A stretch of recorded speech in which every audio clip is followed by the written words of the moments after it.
Bonjour, Mara de Megillah, on est à la page 16a, on est au chapitre 1 et on reprend juste à la page, tout en bas de la page 15b, pour démarrer notre page. Donc, on avait vu dans un verset qu'il y avait écrit Vaimatse Katuv, et on a trouvé écrit, donc dans le contexte, c'est lorsque Assuérus avait du mal à dormir, et donc on a trouvé, comme on avait dit, un passage justement qui parlait de Mardoché qui avait été sauvé, du complot de Bigtan et Teresh dans les chroniques du roi. Donc on est dans ce contexte et justement le verset avait déclaré et on a trouvé écrit à l'intérieur. C'est donc chapitre 6 verset 2. Alors Gemara pose la question, Katav mibarele. Il aurait dû fallu écrire dans le texte, on aurait dû écrire Katav. On aurait dû dire, il fallait plutôt dire un écrit fut trouvé. Pas on a trouvé écrit dans les chroniques, mais plutôt que de dire et on a trouvé écrit dans les chroniques, on aurait dû dire on a trouvé un écrit. D'accord? Un texte en quelque sorte. On a trouvé un texte. Et non pas il a été écrit un texte à l'intérieur des chroniques, comme si c'était en trop, quoi. Donc il nous dit, puisqu'il s'agissait d'un événement inscrit depuis longtemps dans le livre, il aurait fallu dire que on aurait dû dire un écrit plutôt que simplement écrit, qui supposerait que l'événement vient seulement d'être écrit. C'était le sens de la question de la Gemara expliquée par Scroll. C'est-à-dire que dans la façon dont c'est rédigé, la Megillah, on a l'impression qu'on vient d'écrire la chose, alors que c'est un événement ancien. La Gemara répond, mais la manière d'utiliser cette façon d'écrire les choses, nous enseigne, c'est une chose qui nous enseigne quoi? Chez Shimshai Mochek, que Shimshai, le scribe royal, effaçait des annales le récit de la manière dont Mordechai avait sauvé le roi. Donc il y a donc un midrash qui nous raconte qu'un certain serviteur, un scribe royal qui s'appelait Shimshai, effaçait en fait certains récits, il censurait en quelque sorte le texte, et le fait que Mardoché avait sauvé le roi du complot contre Bigtan et Teresh, eh bien, avait été effacé par lui. Et Gabriel, Kotev, et alors l'ange Gabriel nous dit, a accouru à cet effet et a inscrit de nouveau dans le livre. C'est-à-dire que lui effaçait, mais l'ange venait et réécrivait le texte. Donc la manière la façon dont est rédigée la Megillah donne cette idée que le texte venait effectivement d'être écrit. Il avait été écrit par le passé, mais il avait été effacé et il a été réécrit en quelque sorte par l'ange Gabriel. Alors, on va donner une précision. Qui est ce Shimshai? D'où sort ce nom que nous donne la Gemara? Il nous dit ici en commentaire, Shimshai avait aussi exercé la profession de scribe auprès du roi Cyrus, comme il ressort du livre d'Ezra. Donc c'est un nom qu'on trouvera dans le livre d'Ezra, théoriquement. Le prophète, là-bas, décrit comment Shimshai a convaincu Cyrus d'interrompre la construction du Saint-Temple à Jérusalem. Donc il fait partie des ennemis un peu d'Israël, de ceux qui mettent, on va dire, les bâtons dans les roues. C'est pas le niveau de Haman qui veut les exterminer, mais c'est le niveau de ceux qui aiment, en tout cas, mettre des bâtons dans le roue, ceux qui appellent au boycott, ce genre de choses-là. Vous voyez, c'est vraiment ce type de relation auquel donne l'impression ce qui est décrit ici. Donc on a donc un type qui s'appelait Shimshai et qui avait convaincu le roi d'arrêter la construction du temple. C'était dans le livre d'Ezra, chapitre 4, le verset 8. Lorsque plus tard, sous le règne d'Assuérus, les Juifs ont tenté à nouveau de reconstruire encore le temple, de reprendre la construction, Shimshai est intervenu une fois de plus pour les suspendre. C'était dans le livre d'Ezra, donc au chapitre 6, nous dit Rashi, au chapitre 4, verset 6. Alors c'est bizarre, les références ici, parce que il semble, les deux oui, c'est bizarre parce que les deux références que je vous ai données au verset 8 et au verset 6, le verset 6 semble être la deuxième tentative et le verset 8, c'est la première tentative. Or, le 6 est avant 8, on est d'accord, donc ça a l'air d'être inversé. Bon, c'est bizarre. Bon, au-delà de ça, Shimshai, il s'avère que Shimshai, alors c'est pas n'importe qui en réalité, Shimshai, comme j'ai dit, c'est pas... alors je pensais qu'il était différent de Haman, mais regardez ce que nous dit ici ce commentaire, Shimshai était en fait également le fils de Haman, nous dit Rashi, sur Ezra, chapitre 4, verset 8, le Bach le Maracha sur notre passage. Donc on a pas mal de références qui nous affirment qu'en fait Shimshai est en réalité l'un des fils de Haman, et donc évidemment il est un peu complice de cette de Haman dans ce relationnel en fait avec le peuple juif. Donc il y a une volonté de faire du mal au peuple juif, effacer les traces du bien que peuvent faire les juifs et n'y laisser que des choses mauvaises et négatives pour arriver aux fins de ce que voulait Haman. Donc on était dans cette idée-là. Bon, alors voilà un nom à retenir. On continue. Alors dans le commentaire ici, juste, donc on disait que l'ange Gabriel revenait à chaque fois et réécrivait de nouveau dans le livre. C'est pourquoi le verset donc a employé une forme passive écrite et indique de la sorte que l'épisode venait d'être inscrit. Donc en fait, l'épisode de Mardoché qui a sauvé le roi du complot de Bigtan et Teresh venait d'être réécrit dans les chroniques royales par l'ange, nous dit ici Gabriel Lagmara. Alors l'enseignement, en tout cas, ce qu'il nous apprend, c'est que il y avait un type qui était là, et qui était le fils d'Aman, et qui en coulisses, en quelque sorte, complotait, on peut le dire le mot là pour le coup, qui mettait des bâtons dans le roues, qui effaçait les traces du peuple juif, même dans les textes, auprès du roi, et tout ce qu'ils auraient pu faire de bien pour le roi, il les mettait de côté, il les effaçait, il les enlevait de toutes les chroniques royales, discrètement. L'enseignement qui découle de l'intervention de l'ange Gabriel maintenant, qu'est-ce que ça veut nous apprendre tout ça? Amar Rabbi Assi. Rabbi Assi a dit, Darash Rabbi Shila, Ish Kefar, Timrata. Rabbi Shila, l'homme du village du Kfar Timrata, a fait le commentaire suivant. Maketav, chez les Mata, chez l'Izchutan, chez l'Israël, et non Nimchak.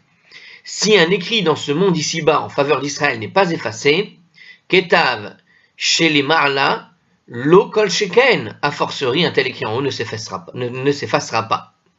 Alors qu'est-ce qu'il veut nous dire ici? Tiens, c'est intéressant comme... regardez ce que dit Rabbi Yossi quand même, Rav Assi, excusez-moi, c'est pas Yossi du tout.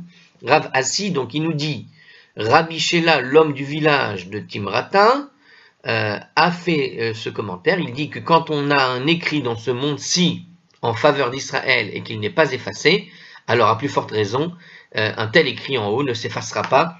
Qu'est-ce que ça veut dire? Si Gabriel peut rejoindre le monde-ci pour intercéder en faveur des Juifs, combien plus peut-il intercéder dans les cieux où il s'y trouve déjà? Nous dit le Maharsha. Alors cet enseignement en fait vient nous apprendre en réalité un peu la relation entre l'ange et Dieu. Les anges s'occupent un peu du monde quand Dieu n'est pas là, entre guillemets. On pourrait dire ça. Dans la paracha de Mishpatim, comme je suis dessus, il y avait un texte aujourd'hui qui m'a vraiment interpellé, où Dieu déclare là-bas, dans la 6e montée, qu'il envoie un ange et qu'il faut faire attention avec cet ange-là parce que il n'a pas l'habitude d'avoir une certaine mensuétude. C'est l'ange qui va un petit peu s'occuper des affaires du peuple juif, en quelque sorte. C'est avec lui qu'il faut gérer les problèmes. Et c'est Dieu qui déclare comme ça. Et voilà, je vous envoie cet ange-là, vous allez régler tout avec lui, vous voyez avec lui. Mais attention, il prévient, Dieu prévient, mais attention, cet ange-là, il est... Alors, c'est pas Gabriel dans le Rashi. Rashi explique qu'il s'agissait de l'ange, un ange que, bon, je connaissais pas, Métatron, ça il s'appelle, c'est assez étrange. Et il dit, voilà, l'ange qui est là-bas, d'accord, il lui dit, vous allez régler les choses avec lui, mais faites attention de ne pas faire de faute avec lui, parce que apparemment, il n'est pas formé, c'est un petit peu ce que dit Rashi, il n'est pas formé à supporter les iniquités, les fautes, les choses mauvaises, et lui, c'est direct, c'est-à-dire que tu fais une erreur, il punit direct. Donc, Dieu envoie un ange, une sorte de subalterne, pour s'occuper. Alors, pourquoi il envoie un subalterne? Après, il y a toute une lecture à faire là-dessus, mais au-delà de ça, il faut se dire, voilà, l'idée de l'ange Gabriel ici, c'est en quelque sorte une sorte de suppléant. Il est là pour, en attendant, non pas que Dieu revienne, mais en attendant que Dieu retrouve l'envie de parler au peuple juif de manière directe, en quelque sorte. C'est assez étrange comme configuration des choses. En tout cas, ici, il nous dit quoi? Il nous dit justement, quand un écrit d'Israël, on a en fait des intermédiaires, on a des anges intermédiaires qui sont là pour intercéder auprès de Dieu. Et on va dire que la distance du ciel vers la terre, elle n'est pas la même que la distance du ciel vers le ciel. C'est un petit peu ce que veut nous dire ici Rabbi Shela. qui nous a été rapporté par Ravasi, c'est-à-dire que lorsqu'un écrit dans ce monde-ci n'est pas effacé, ici-bas, en faveur d'Israël, alors l'ange aura plus de facilité parce qu'il n'aura pas à descendre pour essayer de vérifier un peu les choses, puisque c'est pas effacé, il y a moyen de gérer une situation en haut. Et ça, c'était une explication du Maharsha, hein, plus ou moins. Si Gabriel peut rejoindre ce monde-ci pour intercéder en faveur des Juifs, combien plus peut-il intercéder dans les cieux, où on le trouve, où il s'y trouve déjà. Bon, l'angéologie, tout ça, c'est compliqué. Bon, il faut, pour celui qui aime comprendre ces situations-là, à chaque fois qu'on parlera d'un ange ou à chaque fois que vous tombez sur des histoires comme ça, il faut récupérer des petits morceaux de connaissances ici et là, et puis vous ferez vous aurez une bonne vue de ce qui s'y passe. Alors la Megillah relate maintenant que le roi Assuérus, en s'entendant rappeler Mordechai, lui avait sauvé la vie, a demandé alors à ses pages, alors ici les pages ça doit être compris dans le sens de serviteur, hein, quel honneur ou distinction avait été décerné à Mardoché pour son acte. Et les serviteurs ont répondu. Alors, qu'est-ce qu'ils ont répondu, justement, les serviteurs, à la suite du texte, hein, en fait, L'onarasarimo davar. Rien n'a été fait pour lui. Dans Esther, chapitre 6, le verset 3, cette fois-ci. Donc, on a avancé d'un verset. Amar Rava a dit, L'omipene chez Ohavin et Mordechai. Ce n'est pas parce qu'ils aimaient Mordechai qu'ils ont révélé à Assuérus qu'aucune récompense ne lui avait été décernée, parce qu'on vient de dire quoi? On vient de dire qu'il y avait des passages qui avaient été effacés en l'honneur de Mardoché. Donc ces passages qui ont été effacés de la part de Shimshai, tu penses bien que le type, quand il va lui poser la question à Assuérus, quand il va demander à ce bonhomme, Shimshai, est-ce que on lui a donné une récompense? Il aurait pu dire oui, bien sûr, vous lisez l'histoire, tu vois, il aurait pu essayer de noyer le poisson. Non, il a dit la vérité. Alors comment ça se fait qu'il dit la vérité? Pourquoi ils ont révélé que Mardoché n'a eu aucune récompense? En sachant que s'il dit ça, il risquerait de vouloir lui donner quelque chose comme ça, puisqu'il pose la question. Donc, il nous dit ici justement, donc la Gemara Rava, il nous dit que c'est pas parce qu'ils aimaient Mordechai qu'ils ont révélé donc à Assuérus qu'il lui avait rien donné. Et là, mi pene, chez son im et Aman, mais en réalité, c'est parce qu'ils haïssaient en fait Aman. Alors, c'est pas Shimshai pour le coup. Shimshai, je confonds le scribe et celui qui lit. Il y a le lecteur des chroniques royales qui était là en train de lire pour le roi, et puis Shimshai, c'était un scribe. Donc le scribe n'avait pas écrit la chose, mais la chose a quand même été rajoutée dans le livre par quelqu'un d'autre. Il s'avère que c'était l'ange Gabriel.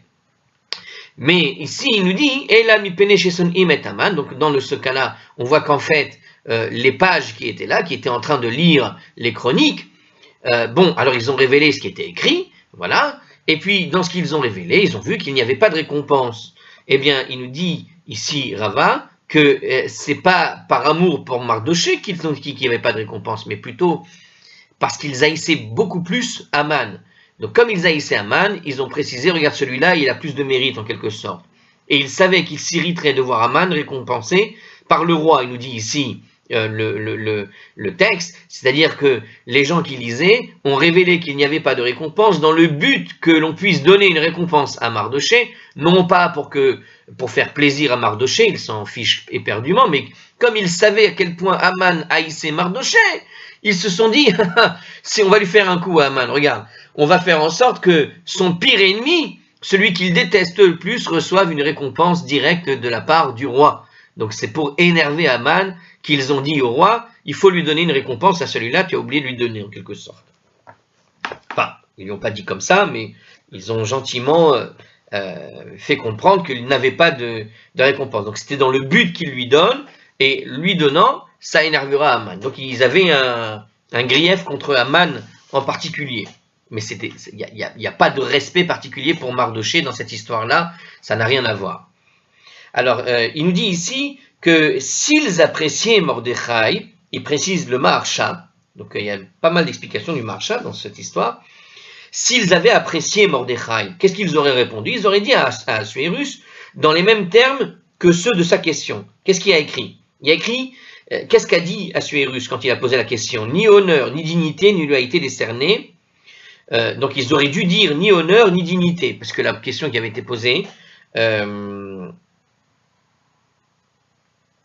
ce qui aurait laissé entendre que Mardochée méritait réellement. Donc ils auraient pu dire ni honneur ni dignité. Donc s'ils avaient apprécié Mardochée, ils auraient utilisé un terme plus glorieux qui dit, voilà, il n'a reçu ni honneur, ni dignité, etc. Mais ils se sont contentés de dire de quoi? Ils ont simplement dit, voilà, aucune chose ne lui a été décernée. Ça veut dire, tu lui as même pas donné, je sais pas moi, une chaise à bascule.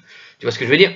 Au lieu de parler d'honneur, de dignité, etc., qui témoignerait d'une grandeur de Mardochée, et dire, voilà, il n'a pas reçu tout ci, il n'a pas reçu tout ça, rien du tout, il ne lui a été donné.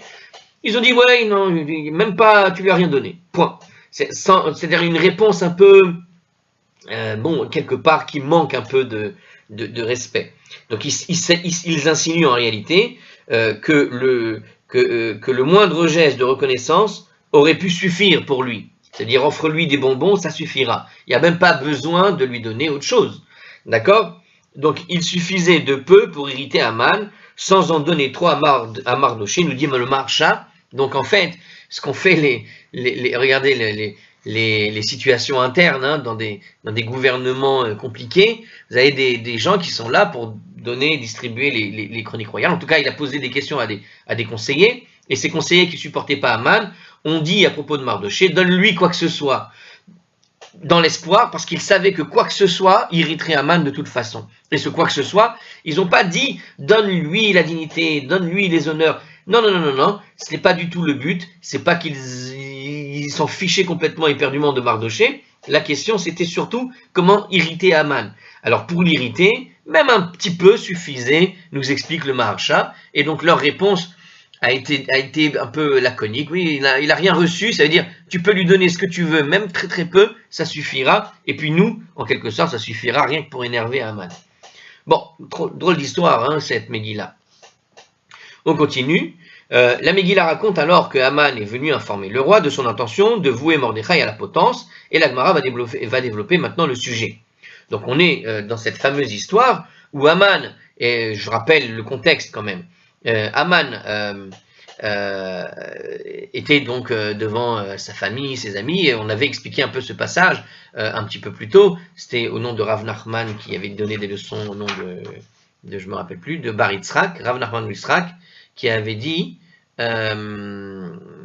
attendez, que je retrouve, bon, peu importe qui, s'il faut le dire, attendez, il y a toute une série de Braithot qu'on avait donné. C'était dans le contexte de toutes les... Ah voilà, de Rabbi Eliezer au nom de Rabbi Hanina. Donc rien à voir.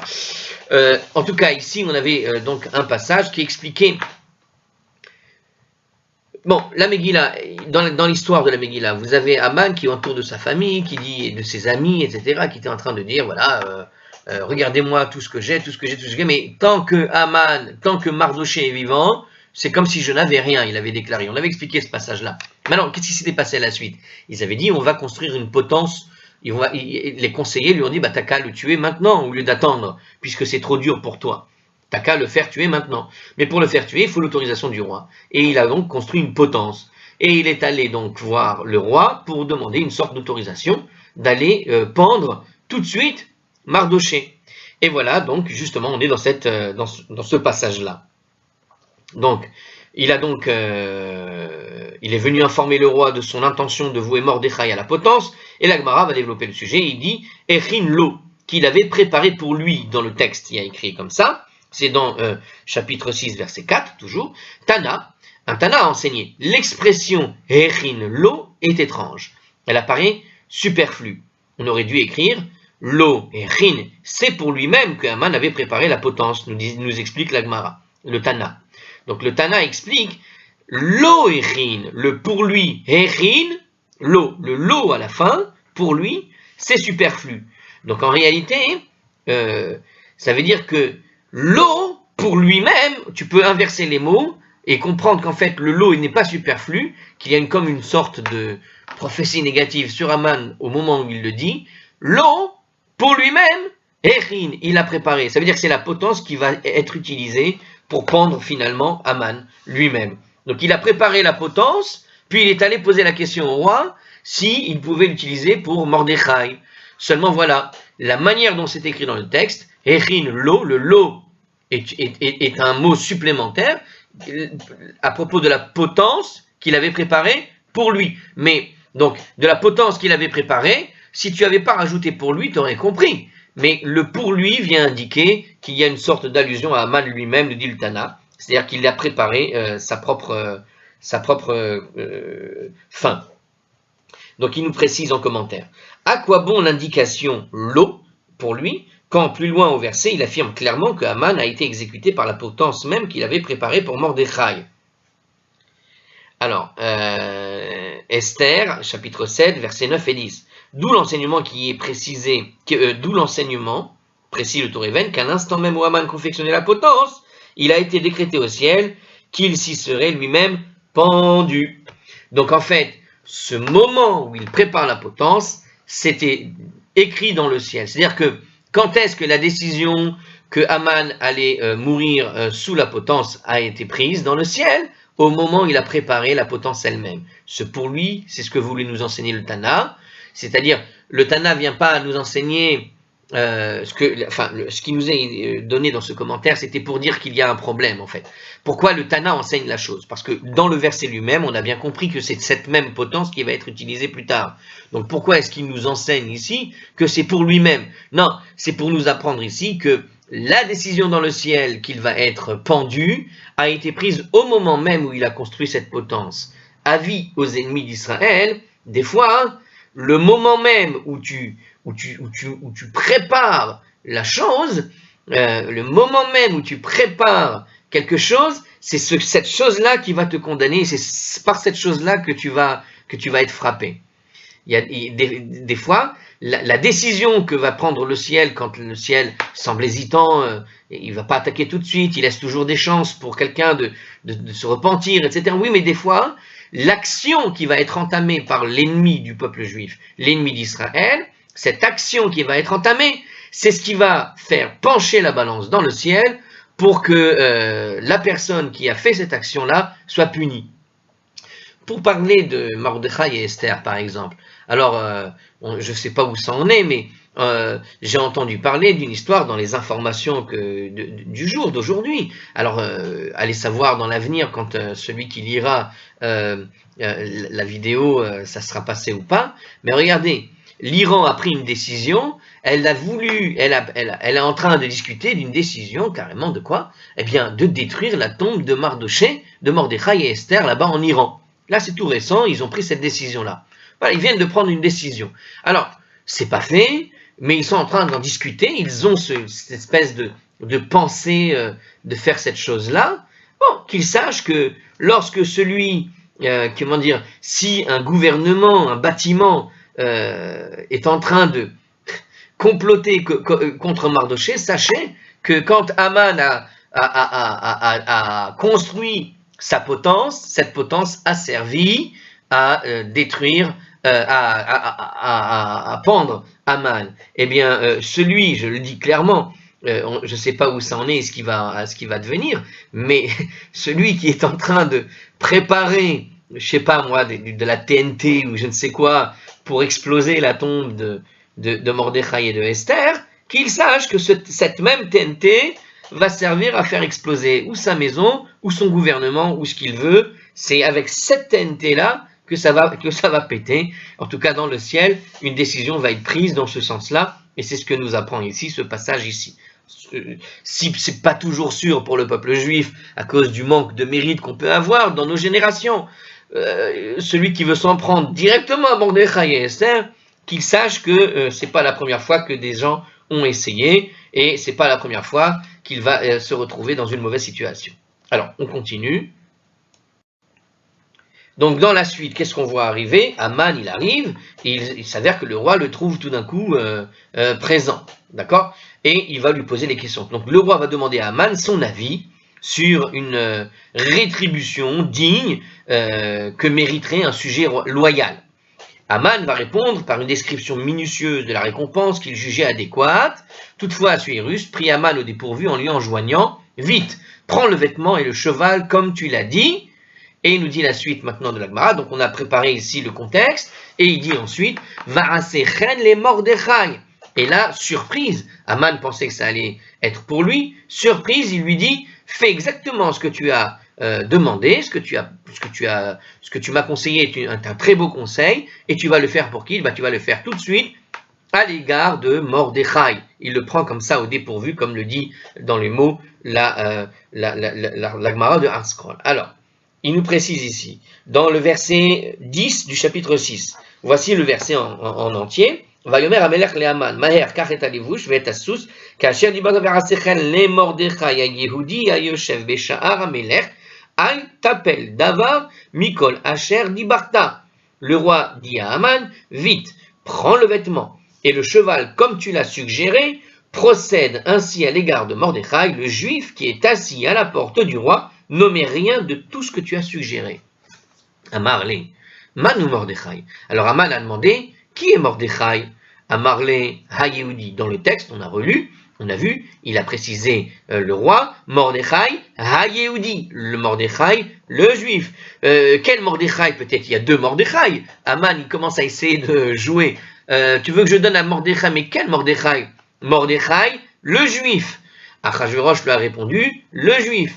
Amarle, tout va Mordechai, Ika bihudae. Alors Aman lui a répondu à Assuérus, mais il y a beaucoup de Mordechai parmi les juifs, duquel il s'agit. Amarle, Hayoshev be'sha'ar Amelech. Assuérus lui a alors répondu, celui qui est assis à la porte du roi, celui-là même, pas un autre, ne cherche pas n'importe lequel. Amarle, Sagé le Bachar, Diskarta inami Bachad Nahara. Aman alors a dit à Assuérus, mais il lui suffit d'un village ou d'un fleuve dont il va percevoir les taxes. Amarle ha nami havle. Alors Assuérus lui a répondu, ça aussi va lui donner. Cette dernière réplique se trouve en allusion dans les mots Al tapel davar mikol asher dibarta. Nommez rien de ce que tu as suggéré. Ça veut dire que dans les suggestions, justement, quand il a commencé à discuter pour savoir qui c'est, il a essayé de jouer avec les mots pour éviter de faire la chose, parce que c'est quelque chose qui le rendait fou de devoir le faire. Il a tenté, alors le roi lui a il lui a sommé plutôt, de faire exactement tout ce qu'il a dit, tel qu'elle est rapportée dans les discussions qu'on vient de voir et de vous présenter dans la Gemara. Alors, il nous dit que, pour expliquer justement ce Al t'appelle Davar, nommez rien de ce que tu as suggéré. Cette partie du verset semble superflue. Pourquoi? Car on sait que le roi a ordonné à Aman d'agir exactement comme il a suggéré, puisqu'il lui demande de faire les choses. Va faire ce que tu as dit, donc il a déjà dit. Pourquoi avoir rajouté cette chose supplémentaire? Ce qui amène Agmara à remarquer que Aman, après avoir évoqué la récompense de l'habit royal et du cheval, a suggéré qu'une récompense moindre pourrait suffire. Aussi, la dernière réplique d'Assuérus, nommé rien, visait en fait, la réplique d'Assuérus, quand il dit Al t'appelle Davar, nommez rien de ce que tu as dit, visait en fait à souligner que Aman ne devait rien oublier de tout ce qu'il a pu proposer. Ni la grande récompense qui avait été suggérée, en premier lieu, ni celle qui était moins importante qu'il avait suggérée, en deuxième lieu, nous dit le Maharsha, il avait donné ces deux idées, et il dit, tu vas faire les deux idées comme tu as dit, n'oublie rien. Alors on continue.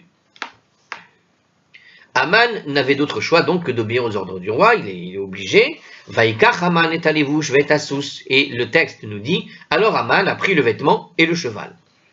Azal, alors il nous précise ici, alors voilà, c'est chapitre 6, verset 11, c'est la suite. Azal, ashkeche deyotve rabanan kame. Il est allé et a trouvé alors les sages qui étaient assis devant Mordechai. Il s'agissait en fait, nous dit Rashi, des disciples de Mordechai. Mordechai avait aussi des disciples, imaginons un cours de Torah avec un maître et ses disciples. Alors Umachave, c'est Rashi, Umachave lehu al milchot kemitza le rabanan. Et il montrait alors les lois du kemitza à ces sages en particulier. Donc ils étaient en train de donner un cours sur la kemitza. Alors qu'est-ce que c'est que la kemitza?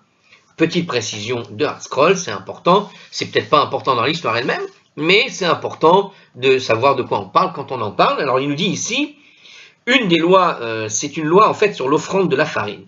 Les premières des 4 rituels qui sont propres à ce qu'on appelle la mincha. Mincha, donc offrande de la farine, dans Lévitique 2, chapitre 2, verset 2. Voici comment on la pratique. Le Kohen replie les 4 doigts médians sur la paume de la main, en gros c'est ça, si vous avez l'écran, en maintenant un espace et plonge alors sa main dans la mincha. C'est prendre une poignée, en quelque sorte. Une partie de la farine pénètre alors dans cet espace. Cette partie de la mincha est appelée le kometz. Le kometz est la seule partie de la mincha qui doit être offerte sur l'autel. Il y a une façon de placer les doigts, en quelque sorte, pour prendre une poignée, une manière particulière de prendre la poignée, et il faut la prendre avec un certain angle, une certaine façon de faire, en quelque sorte, un savoir-faire. Et c'est la kimitsa, c'est donc cette espèce de poignée que tu prends, mais d'une certaine façon, puisqu'il y a écrit, on parle des 3 doigts médians sur la paume. Donc c'est uniquement l'utilisation de 3 doigts pour pouvoir prendre une poignée, mais avec 3 doigts au lieu d'utiliser toute la main. Et donc tu prends juste ça, qui va être ensuite jeté dans l'autel, enfin jeté au feu, etc., comme offrande de l'autel. Donc il y a une façon de faire particulière, et c'est ça qu'on appelle donc la kemitsa. C'est une sorte de poignée, mais c'est une poignée réduite. C'est pas une vraie poignée comme on prendrait aujourd'hui, puisque une poignée c'est avec 5 doigts, mais là on utilise uniquement 3 doigts. Alors il disait que là il était en train d'expliquer la kemitsa aux sages, qui a été les sages. Alors il nous dit comme ça, Mordechai en fait leur enseignait les lois de la kemitsa, le sujet à l'ordre du jour en ce 16 Nissan. On rappelle, dans l'étude que nous avons fait depuis un moment, qu'on se rend compte que toute cette histoire n'a duré que 3 jours et qu'on était autour du 14 Nissan. On avait expliqué que justement, le premier jour de Pessah, tout le monde avait été en train de jeûner. Normalement, on ne jeûne pas à Pessah, mais par le souhait de Esther, et comme l'histoire s'est déroulée le 14, le 15 et le 16 Nissan, ils étaient donc en train, ils étaient en train de jeûner, ils ont jeûné la veille qui était le premier Nissan, on avait vu ça. Donc il s'avère qu'on était le 16 Nissan, alors quel rapport? C'est en fait la loi de Kemitsa, c'était le sujet du jour du 16 Nissan, pourquoi? Car lorsque le Beth Amikdash existait, l'offrande du Homer, qui est une sorte de mincha, devait être apporté ce jour-là. Le Homer, on commence à le compter le 2e jour de Pessah, le 16 Nissan, on est le 2e jour de Pessah, et l'offrande du Homer, c'est l'offrande de l'orge. Mais comment est-ce que tu faisais l'offrande de l'orge? Tu prenais une kemitsa, donc on est en rapport avec le sujet. Donc il est en train d'expliquer le concept de comment prendre l'offrande du Homer, qui devait être offert au temple depuis le 2e jour de Pessah, et on était le 2e jour de Pessah. C'était le sujet du jour. Donc voilà, donc Aman arrive pour trouver Mordechai. Kivan dechazie Mordechai de apek lekivle vesuse mechad bide mirtat. Lorsque Mordechai a vu Aman se diriger vers lui en tenant le cheval du roi à la main, il a eu peur. Vous imaginez, voilà Aman qui a fait des décrets partout, il sait que c'est son ennemi juré, il sait qu'il veut le tuer, mais absolument, on pense bien, on a bien compris. Et il le voit arriver, imaginez, avec un cheval royal, et les habits du roi. Donc on imagine bien que Mordechai, là, c'est comme si tu vois arriver la police, mais habillée en grande pompe, en tout cas avec une voiture de police. Imaginez, plutôt dans la période nazie où tu vois arriver la Gestapo avec le carrosse de la Gestapo, la grosse voiture, je ne sais quoi, bon bref, de Hitler qui arriverait comme ça. Et tu sais que le type haït les juifs et qu'il a donné une date pour tous les tuer. Et voilà qu'il arrive sur qui? Sur Mordechai là-dessus, en sachant qu'il le connaît bien le personnage, et Aman, il le connaissait d'avant. Eh bien, imaginez l'histoire, donc il a pris peur. Donc il se dirige vers lui. Quand Mordechai a vu Aman, donc il a pris peur. Amar lehu les rabanan. Mordechai a dit aux sages, Haï reshira les miktal nafshi kaate. Ce méchant vient ici maintenant pour me tuer. Zilu mikamedilo tikavu begachalto. Écartez-vous de lui pour ne pas être aussi brûlé par sa braise. Donc évitez de vous mêler, ne soyez pas victime en essayant de me défendre. Mordechai leur a demandé de s'éloigner car il leur en coûterait de se tenir près de lui, qui était la cible des mauvaises intentions de Haman. Donc éloignez-vous parce que il va faire d'une pierre deux coups en vous attrapant. Behaï sharata nitratef Mordechai vekam le litzluta. À ce moment alors, Mordechai s'est enveloppé de sa cape et s'est levé pour prier. Donc pour lui c'était plié, il allait mourir. Donc il a fait une petite prière avant de partir, si je puis dire. La Gemara décrit la rencontre alors avec Haman. Il nous dit ici, voilà, vraiment on est dans le midrash pur, j'adore. Ata Haman veyativle kamayhu. Haman est venu et alors s'est assis devant eux. Veorich ad desalik Mordechai litzlute. Et il a attendu que Mordechai finisse sa prière. Donc, imaginez la scène, lui il est en train de prier en se disant, bon, moi je vais mourir. Et Mordechai, Haman est arrivé, donc, Et il s'est assis, hein, j'ai pas besoin de boire, vous avez remarqué, je m'embrouille toujours entre Aman et Mordechai, c'est vraiment très embêtant. Mais sachez que pour Purim, il n'y a pas besoin de boire. Tout le monde n'est pas obligé de boire. Alors, pour cette raison-là. Alors, je répète, et il a attendu que Mordechai finisse sa prière. Amar liou, bemai askitu.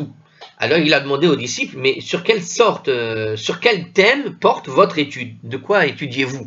Donc, il est allé voir les étudiants. Bon, il n'a pas le droit de le tuer, puisque le roi l'a envoyé avec le cheval royal pour le faire monter dessus. Il ne peut pas le tuer tout de suite. Alors, il dit, mais quelle était votre étude? Là, il le voit en train de prier, il ne s'arrête pas. Mordechai, lui, il attendait de se faire tuer par lui pendant qu'il est en train de prier, tu imagines. Alors, Amroulé, Bisman, Shebet Amigdash Kayam, ils lui ont répondu, lorsque le temple était encore debout, Man Dimnadev Mincha, Maitemele Kumtse, des Sulta Umit Kaper Le. Celui qui avait fait don d'une offrande de mincha, donc d'une offrande de farine qu'on apportait l'après-midi, je suppose, apportait une poignée, une kemitsa, comme on l'a étudié tout à l'heure, le kometz, on l'a vu tout à l'heure, de farine, et il obtenait alors une réparation pour les fautes. Alors, on va quand même préciser ce que nous expliquent les disciples de Mordechai. Donc, on l'a déjà indiqué à la note précédente, hein. Les sages étaient en train d'étudier donc le thème de la kemitsa, puisque c'était le 16 Nissan, le jour de l'offrande du Homer. Malgré cela, ils ont donné une réponse à Aman qui ne concernait pas l'offrande du Homer. Là, ici, ce qu'on vient d'expliquer, c'est l'offrande de Mincha, et non pas l'offrande du Homer. Ça se rapproche au niveau de la poignée, ça se ressemble, mais on a dit tout à l'heure qu'ils étudiaient tout de même aussi le concept des offrandes de Mincha, qui a un caractère... alors, l'offrande du Homer, c'est un caractère obligatoire et non facultatif, et ne saurait venir en don volontaire. Alors, ils ont plutôt évoqué l'offrande volontaire de Mincha, apporté par le pauvre, et qui ne peut se permettre d'offrir le sacrifice parce qu'il ne peut pas offrir un sacrifice animal habituel. Donc on offrait simplement un peu de farine au lieu d'offrir un animal, puisqu'il n'y avait pas possibilité pour lui d'acheter un animal.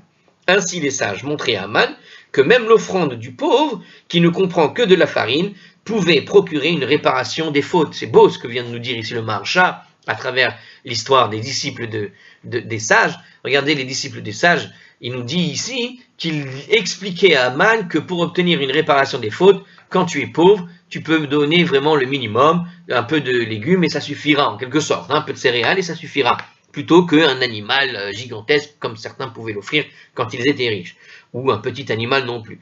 Donc ça c'est bon pour les végétariens, un argument pour ceux qui détestent, tous ceux qui mangent des animaux. Bon, bah voilà, regardez, au temple, on pouvait offrir, s'il y avait besoin, au lieu d'offrir des animaux, tu pouvais offrir effectivement un peu de farine à la place. Ça calme la haine anti-carnivore, anti-mangeur de viande. Hein. Bon, alors regardez, en tout cas, il expliquait cette idée-là. Alors pourquoi il leur a expliqué ça, la vérité, par rapport aux pauvres? C'est-à-dire qu'en fait, il leur a expliqué le concept ici de réparation. Hein. Le Homer, ça n'est pas pour une réparation, c'est un sacrifice obligatoire. Mais eux, ils ont répondu par l'offrande de Mincha, qui est une kemitsa aussi, donc une poignée qu'on devait prendre avec les 3 doigts, comme on a vu. Et il lui expliquait ça pourquoi par rapport à l'idée de kapara. En gros, il essaye d'obtenir une sorte, il fait une prière pour obtenir réparation, peut-être. En tout cas, il est en train d'expliquer ça. Alors, en l'absence du Beth Amikdash maintenant, bien, il nous explique justement à la fin, il parle de la réparation des fautes, il nous dit, en l'absence du Beth Amikdash, bien qu'on ne peut pas offrir le mincha, donc pour réparer les fautes, on étudie tout de même les lois qui s'y rapportent, car une telle étude possède des vertus réparatrices. Donc le fait d'étudier l'offrande de mincha, comment il fallait le faire, la poignée, etc., cette étude-là, d'une certaine manière, permet de réparer les fautes au même titre que si tu faisais le sacrifice lui-même en allant là-bas au temple et que tu y jetais cette quantité de farine minime. À cet effet, il est enseigné dans le traité de Ta'anit, chapitre 27, page 27b, je ne me rappelle pas, c'est dommage, qu'en l'absence du Beth Amikdash, si, ça je me rappelle par contre, étudier un passage de Torah relatif à un sacrifice équivaut effectivement concrètement à offrir ce sacrifice, nous explique le Maharsha. C'était effectivement dans Ta'anit. Alors la page, il ne faut pas me demander, ils le disent ici, c'est la page 27b, mais effectivement ça me dit quelque chose et c'est assez fort aussi. Est-ce que ça veut dire qu'on peut se passer du temple? Attention, attention. Alors, Amar Lehu, Atamele Kumtse Kimcha Did Chou. Alors, quand on leur a dit ça à Aman, donc les disciples de Shach le voient étudier, qu'est-ce qu'il est en train de faire, de quoi vous parliez? On parlait de la Kemitsa, donc de l'offrande de Mincha, qui répare les fautes. Alors Aman leur dit, votre poignée de fleurs de farine est venue.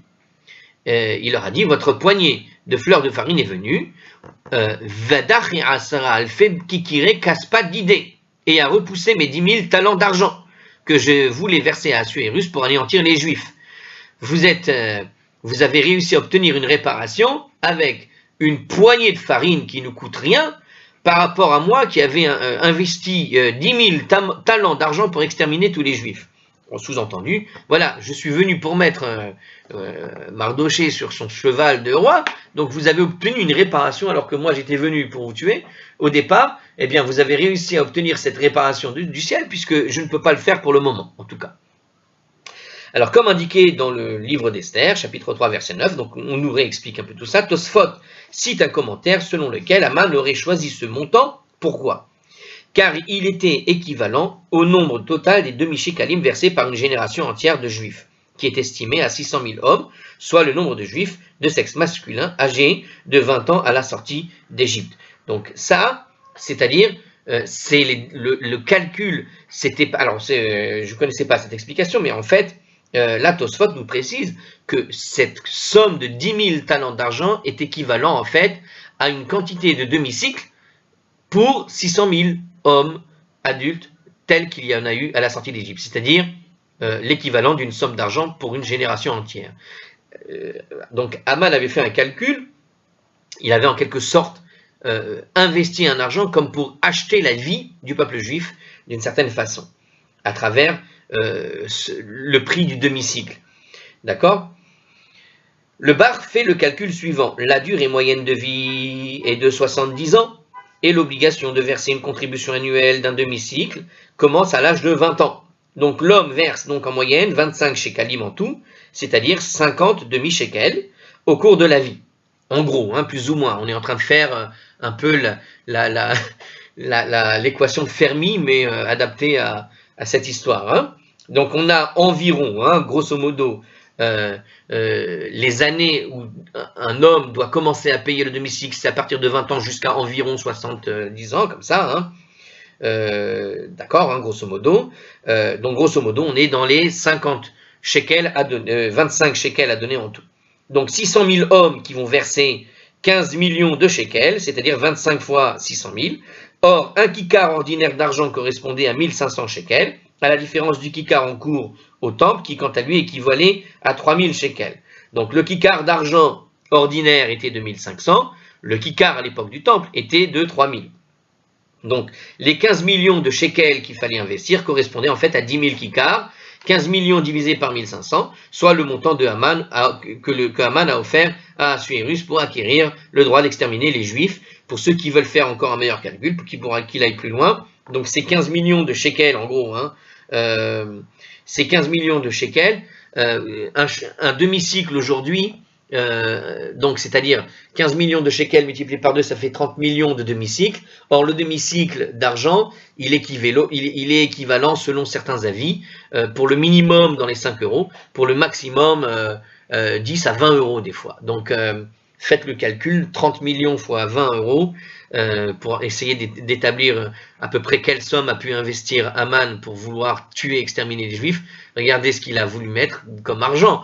Il a mis dans les trésors royaux, et regardez sa richesse, dans les... faisons le calcul à minima, 30 millions fois 5 euros, ça nous fait 150 millions d'euros à minima pour exterminer les Juifs. Il a investi ça. Et tu peux multiplier cette somme éventuellement par 2, donc 300 millions d'euros, ou par 4, donc presque un peu moins d'1 milliard d'euros, ce qui fait un budget presque d'État, effectivement, pour aller exterminer un peuple. On est vraiment dans un rapport de grande échelle. Bon. Alors, Amar les Racha. Alors, il lui a dit comme ça. Donc, il dit, donc Haman venait de dire que la poignée de fleurs de farine que vous êtes en train d'étudier a réussi à réparer les 10 000 talents d'argent que j'avais investis, mon milliard d'euros presque. Mordechai en écoutant ça, a dit à Aman, alors, pardon, j'ai parlé en shekel, c'est 1 milliard de shekels, j'étais en train de... Non, j'étais en train de calculer en shekel, ouais, excusez-moi, je me suis trompé, il faut diviser un peu au cours de l'euro et du shekel, enfin, il faut chercher. Bon, peu importe. Mordechai, en écoutant cela, non, je me suis pas trompé, je veux dire pourquoi, parce qu'on est en train de parler de shekel, du demi-cycle de l'époque talmudique. Or, le demi-cycle de l'époque talmudique, il équivaut effectivement à 5 euros, entre 5 et 10 euros. C'est un demi-cycle d'argent. Il faut calculer en grammes d'argent et voir le taux, le taux à la bourse, combien coûte une certaine quantité donc d'argent, argent au sens or-argent. Hein. Donc, pour voir en gros à combien ça correspond. Je ne me rappelle pas combien de grammes ça fait, il vous manque cette info, mais je sais que d'habitude ça tourne toujours autour entre 5 et 10 pour les versions les moins chères, et ça multiplie par 2 pour les versions les plus chères. Alors Mordechai donc a entendu ce qu'avait dit Aman, votre poignée de fleurs de farine est venue et a repoussé quelque part les 10 000 talents d'argent que j'avais investis. Alors Mordechai lui a dit, espèce de mauvais, de rachat,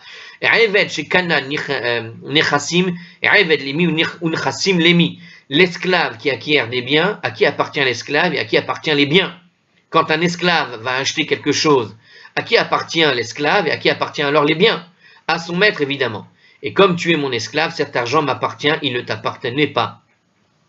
Alors il dit comme ça, alors quel est le fond de l'histoire ici? Aman, en fait, fut jadis vendu en esclave à Mardochée pour quelques miches de pain, nous dit-il. Donc on l'avait expliqué à la page 15b sur ce que disait Rachi.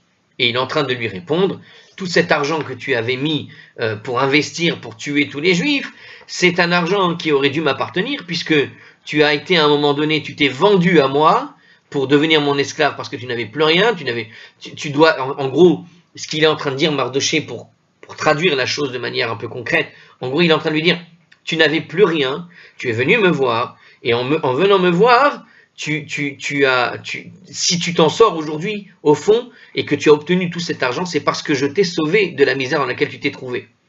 C'est l'argent que j'ai investi pour toi, c'est ce que je t'ai donné, et avec ce que tu as ensuite fructifié, par l'argent que je t'ai donné au départ, tu as obtenu cet argent-là. Mais sans moi, si tu n'étais pas venu me voir au départ pour te sauver de ta situation, tu n'aurais rien eu. Donc quelque part, tout ce que tu as pu faire aujourd'hui vient de ce que moi j'ai fait. Alors,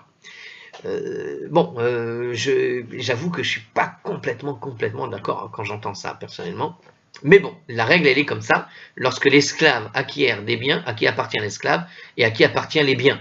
Bon, ça nous dit ici une chose en tout cas importante. Il s'avère que il est probable qu'à un moment donné, donc comme nous a dit Rachi, Aman s'est vexé, donc il s'est vendu pour quelques miches de pain.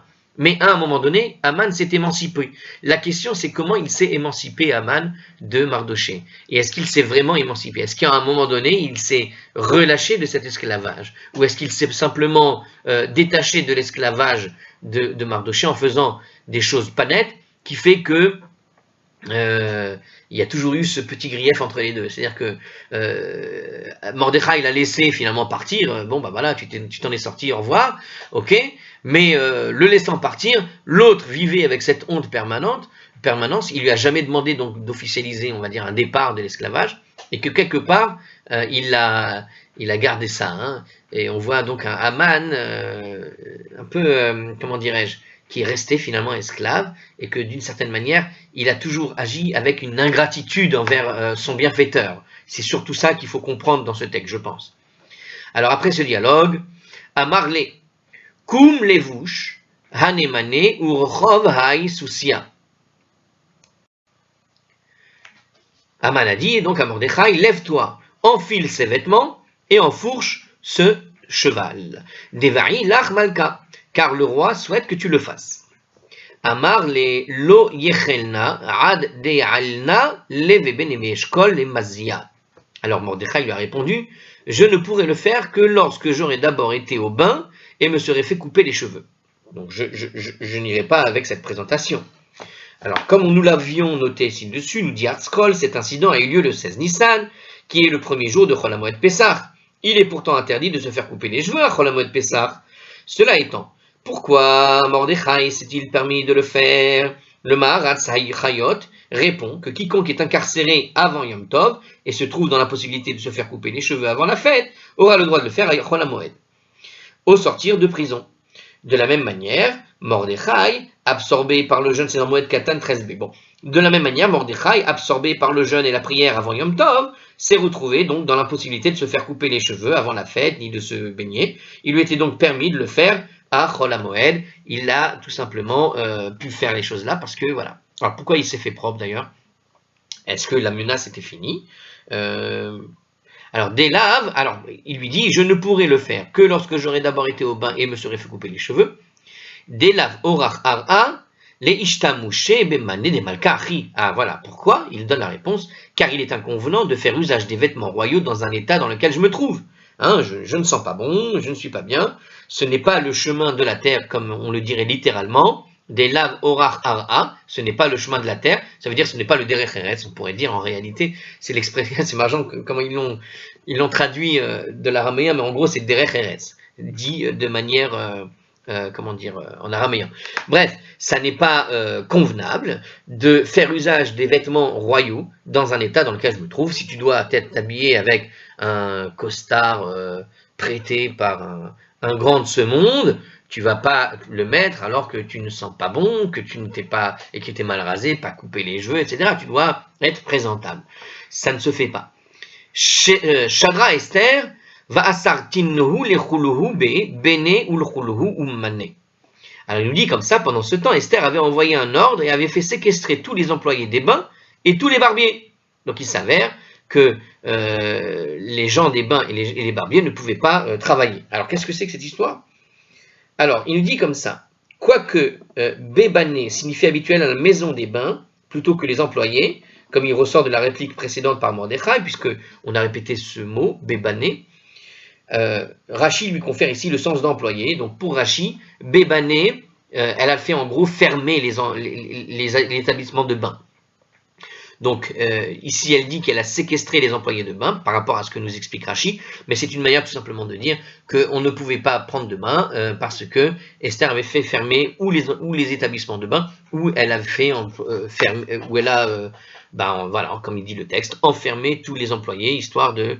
alors pourquoi? J'ai pas compris pourquoi. Alors pareil, les Oumané signifie en général les artistes.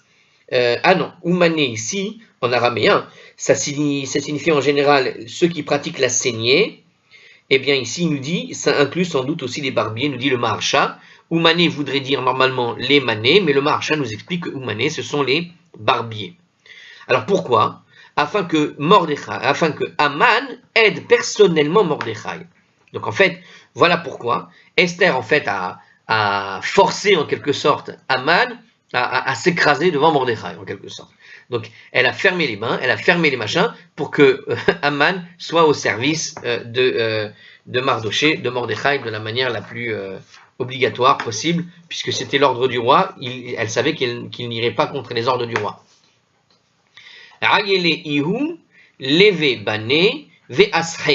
Aman a lui-même alors conduit Mordechai au bain et l'a lavé. Et alors Aman est allé ensuite amener des ciseaux de sa propre maison. Et alors il a coupé les cheveux de Mordechai. Pendant qu'il lui coupait les cheveux, Aman a eu une sorte de défaillance et a poussé un soupir. Amarle Amai ka mitnachat. Alors Mordechai a demandé à Aman, pourquoi est-ce que tu es en train de soupirer? Bon, vous imaginez, le type, il est obligé de couper les cheveux de son pire ennemi, tu vois. Donc il est dans une situation de... On imagine vraiment cette histoire, le type est complètement abasourdi par la situation, il comprend pas ce qui lui arrive. Amarle, alors il lui demande, pourquoi est-ce que tu soupires? Amarle gavrada hava chashivle malka mikuluhu ravrevanoi. Aman lui a répondu, l'homme que le roi estimait plus que tous ses nobles, Hashta, l'Ishavier, Balané Vessapar, deviendrait maintenant un employé de bain et un barbier. Comment? J'étais le premier ministre du roi, et maintenant je suis en train de faire le barbier, de laver, mais qu'est-ce que je suis en train de devenir? Amarlé Racha, alors Mordechai lui a dit, tu es un mauvais, tu es un Racha. Velav Sapar Shel Kefar Kartsum Haïta. N'as-tu jamais été barbier au village de Kartsum? C'est là qu'on apprend dans ce texte qui il était vraiment Haman, et Mordechai connaissait très bien Haman. Il savait qui il était quand il était jeune, comment il a commencé, etc. Comment? Tu n'étais pas le barbier au village de Khartoum, tu sais ce que tu étais. C'est plutôt le barbier qui est devenu Premier ministre, plutôt qu'un Premier ministre qui est devenu barbier. Un Tana a enseigné, Haman sapar shel kfar Khartoum, haya esrim ushtaim shana. Haman fut barbier au village de Khartoum pendant 22 ans, nous dit un Tana. Vous imaginez l'histoire. Donc on a plutôt affaire à un type qui était finalement d'une condition sociale très très en bas. Ça n'est pas, c'est très bien d'être barbier, il n'y a pas de problème, ou coiffeur, hein, etc. Mais voilà, il a été barbier, mais il a renié en quelque sorte son passé, son métier, etc. en devenant, vous savez, ça ressemble vraiment le parcours d'un type comme Haman. C'est le parcours du type qui, a lutté pour sortir d'une certaine couche sociale qu'on appelle en général défavorisée, pas super favorisée, entre guillemets, pour les honneurs, quoi. Il est sorti de ça pour devenir Premier ministre. Vous comprenez? C'est-à-dire qu'il a cherché de tout temps à avoir les honneurs. On comprend mieux le caractère aussi imbu de lui-même, c'est-à-dire le type qui a perdu l'humilité qu'il était forcé d'avoir quand il était jeune. Ce qui veut dire qu'il n'a jamais eu cette humilité, qu'il a toujours été arrogant, etc. Mais que quand il a obtenu le pouvoir, le mec a été complètement obsédé par le pouvoir, l'argent, etc. C'est des choses qui tournent la tête des gens. Ici, on a l'affaire, donc même si Haman, effectivement, un ennemi juré du peuple juif, on voit aussi tout de même un type qui, même s'il n'avait pas été l'ennemi du peuple juif, on comprend pourquoi il était détesté par des collègues à lui, comme on a vu précédemment, parce que c'est un type qui vient de couches sociales défavorisées, et qui, quand il a commencé à s'enrichir, eh bien, comme ça arrive avec pas mal de gens qui n'ont jamais été, soumis à ce qu'on appelle l'épreuve de la richesse, est devenu une raclure, quelqu'un de trop gâté qui parle mal aux gens, etc. On voit le genre de personnage dans la psychologie. Et c'est pour ça qu'il le dit, Mordechai, tu es quelqu'un de méchant. Tu es en train de parler comme si tu redescendais d'un niveau particulier, mais d'où tu viens? Tu étais barbier 22 ans. Tu fais comme si tu découvrais le métier. Vous voyez l'idée, hein? Et c'est pour ça qu'il est qualifié de méchant. Alors je vous dis à la prochaine, et on fera la suite de cette rencontre avec Haman, parce qu'on est vraiment dedans. Sur une prochaine vidéo, sinon ça va nous durer 2 heures. À la prochaine.